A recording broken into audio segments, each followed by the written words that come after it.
Our guest continues to share his thoughts on the need for Nigeria to wake up as the government of Ghana is driving a new aviation agenda and attracting airlines away from Nigeria.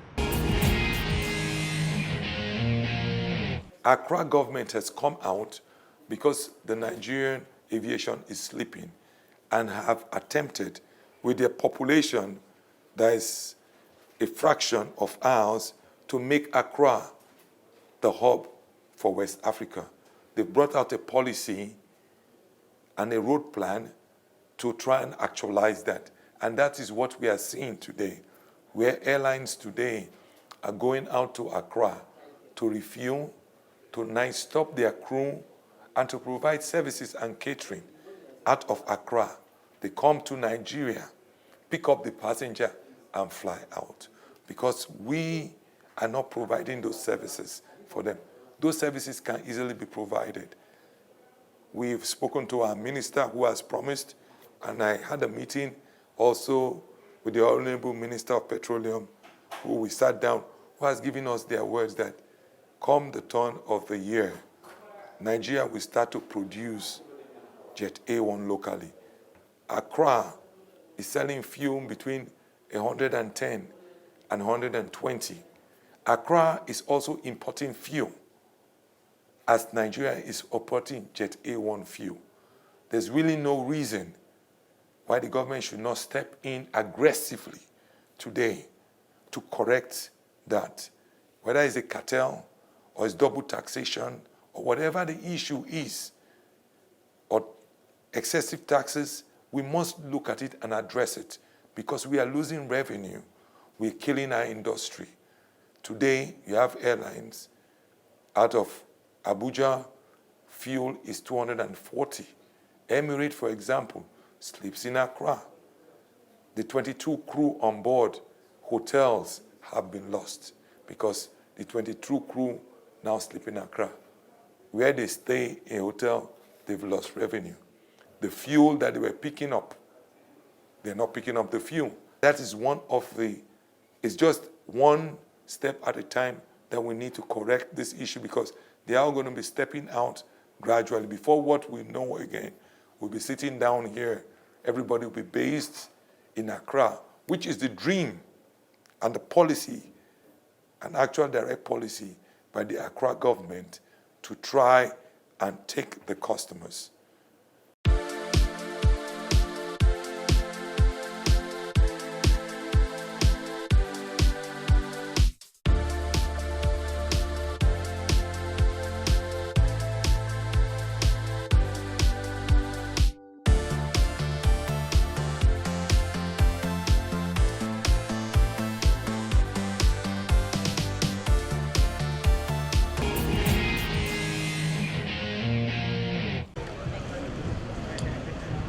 The Nigeria Customs Service has been given reasons for the reopening of the cargo warehouses shut by the Federal Operations Unit Zone A in Ikeja.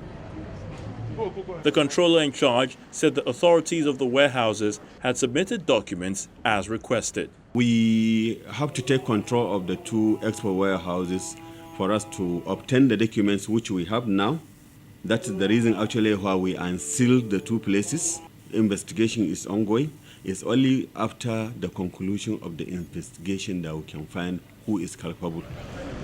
Top officials of the warehouses also told Channels Television their side of the story. Based on the alleged tip-off, Nigerian Customs Services closed the other terminal. But I think they want to err on the side of caution, so that is why we were also closed as well, to err on the side of caution. We are a terminal operator. As a terminal operator, we own the facilities. Then you have the airlines that will definitely pick whatever cargo that comes to the warehouse. So just like what happened on that day, the goods would have been brought by the agent. 241 Nigerians who had been stranded in Libya have now returned voluntarily back to the country. The returnees were brought back by the International Organization for Migration, IOM, in collaboration with the Swiss government and the Nigerian embassy in Libya. The aircraft carrying the returnees touched down at the Murtala Mohammed International Airport in Lagos late Tuesday. The returnees comprised of 174 males and 67 females, including 3 children and 3 infants. Officials of the National Emergency Management Agency (NEMA) and the International Organization for Migration then received the returnees. It's a voluntary return. That's the bottom line. If they are not deported, like my colleague has said, they have immigration issues and they have expressed their willingness to return home on their own volition. This is a collaborative exercise. IAM facilitates their return from Libya, then we take over from them. The drop-off zone of the Murtala Mohammed International Airport at a peak hour. Cars haphazardly parked, some on motion as directed by security officials. Some stationary with no occupants. In the face of new security threats, this situation calls for concern, especially when it comes to high net worth individuals. First and foremost, for safety and security reasons, it does affect us. Because we are the only airport in the world, perhaps, where you find a lot of people parking haphazardly. An airport is supposed to be an ordered environment, taking cognizance of security and safety issues. You know the nature of Nigerians, a lot of people would want to probably come to the terminal building and then park their cars in there and pretend to be probably somebody just picking up something and then they go from there. So to those set of people, we find it very difficult to handle them. Sometimes they could be high net worth people, we have people in government and all of that. There could be military people, there could be paramilitary people and so on and so forth. So those class of people give us a lot of difficulty. And there is also need to reduce queues on the land side. Part of where we're a little bit careless is because of that, because it will soon be delivered. I expected by early next year that multi-level car park will be delivered and everybody must go to that car park. Federal Airports Authority of Nigeria (FAN) says there is need for compliance with traffic regulations within the airport environment, as such violations often cause congestion contrary to air transport operation regulations mandated by the International Civil Aviation Organization conventions. On the foreign scene, China has held its largest ever anti-terrorism drill for the civil aviation industry.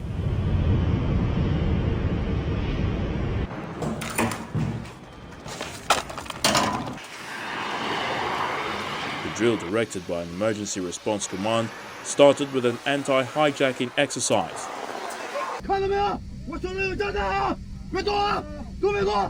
In which 3 simulated terrorists hijacked a passenger plane and forced the crew to land at the Chongqing Jianbei International Airport. The Chongqing and Sichuan Armed Police Corps then sent soldiers to the airport in emergency. An armed police unit earlier stationed at the airport swiftly controlled the high grounds of the parking apron, while the airport police enforced control at major entrances and exits. After the landing of the plane, the simulated terrorists threatened to detonate an explosive unless their demand for money was met. The drill command instructed the troops to assault the suspects and rescue the passengers.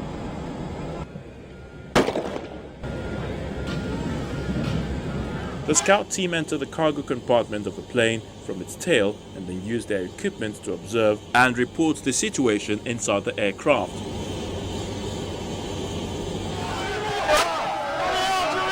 While the sniper team on an elevated work platform shot and simulated suspect at the front door.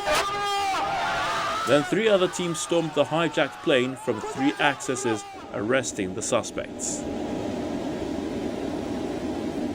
After evacuating the passengers from the plane, the bomb disposal team removed the suspect and explosive from the plane and destroyed it at a safe location. The drill was jointly held by the Civil Aviation Administration of China and major security departments, including the Ministry of Public Security and the People's Armed Police Force.